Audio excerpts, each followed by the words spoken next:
नमस्तेऽस्तु भगवन् विश्वेश्वराय महादेवाय त्र्यम्बकाय त्रिपुरान्तकाय त्रिकाग्निकालाय कालाग्निरुद्राय नीलकण्ठाय मृत्युञ्जयाय सर्वेश्वराय सदाशिवाय श्रीमान् महादेवाय नमः।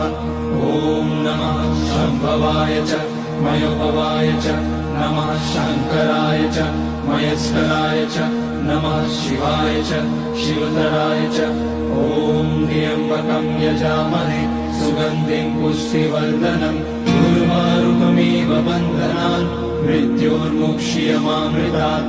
नागेन्द्रहाराय त्रिलोचनाय भस्माकराय महेश्वराय नित्याय शुद्धाय दिगम्बराय तस्मै नकाराय नमः शिवाय।